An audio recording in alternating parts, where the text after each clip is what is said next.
Welcome back. ఇంటి అల్లుడైన తన భర్త అనిల్ ఫోన్ను ట్యాప్ చేయించారని జాగృతి అధ్యక్షురాలు కవిత ఆరోపించారు. ఇప్పుడు తనపై తన భర్తపై లేనిపోని ఆరోపణలు చేస్తున్నారని మండిపడ్డారు. వాటిలో ఏమాత్రం వాస్తవం లేదన్నారు.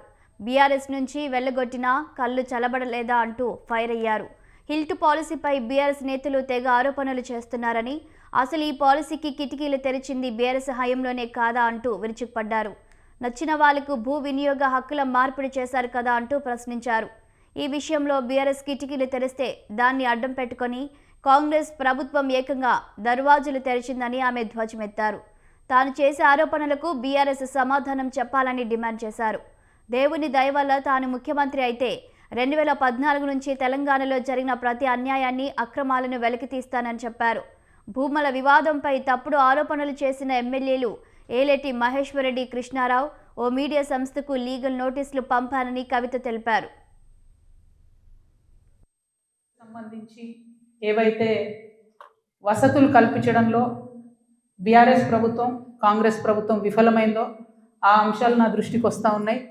At the same time BRS ప్రజాప్రతినిధులు, కాంగ్రెస్ ప్రజాప్రతినిధులు చేసినటువంటి అక్రమాలు, ఆక్రమణలు, దురాగతాలు, దాష్టికాలు ఇవన్నీ కూడా నా దృష్టికి వస్తూ ఉన్నాయి.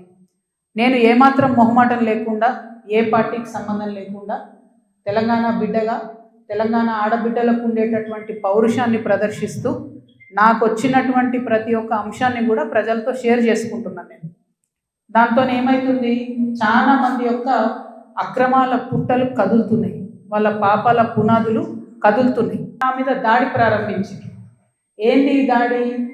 నేను కాంగ్రెస్ పార్టీతోని అంటకాగి ఉన్నాను, కాంగ్రెస్ పార్టీతోని అండర్స్టాండింగ్తో నేను పనిచేస్తున్నాను, ఎందుకంటే నాకేదో ఫైనాన్షియల్ బెనిఫిట్ కోసం నేను పనిచేస్తున్నా అని చెప్తున్నారు.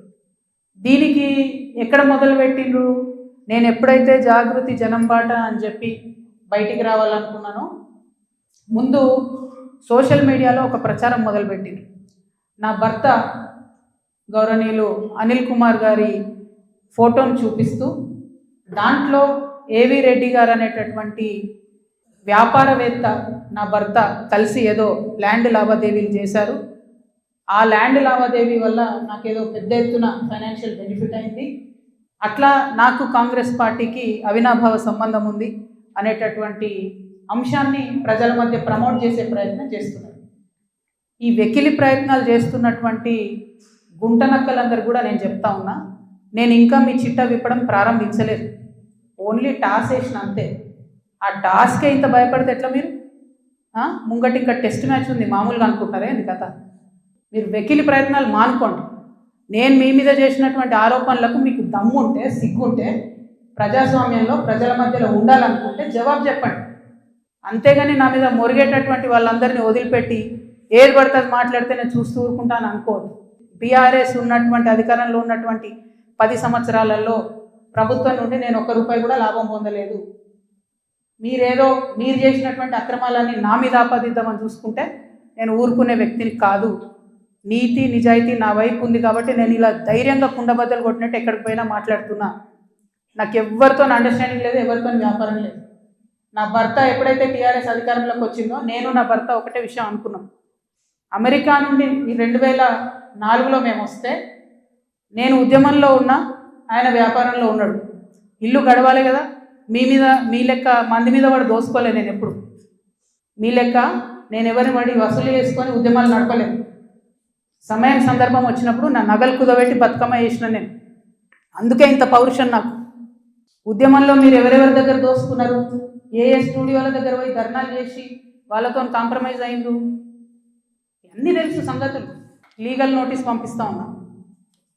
నా భర్త పేరు పెట్టి కృష్ణారావు అనేటటువంటి ఎమ్మెల్యే గారు ఏదైతే ప్రెస్ మీట్ పెట్టినరో, మీరేమన్నా ఆల్తు ఫాల్తు సోషల్ మీడియా ఛానల్ న్యూస్ అంటే శాటిలైట్ ఛానల్, మీరు ఒక పార్టీని రిప్రజెంట్ చేసే ఛానల్, కనీసం వెరిఫై చేసుకోరా? ఏది పడితే అది వేసేసుడేనా? వేరే వాళ్ళది వేస్తే వాళ్ళు ఊరుకున్నారేమో, నేను ఊరుకునేదాన్ని కాదు, ముందే చెప్తున్నాను.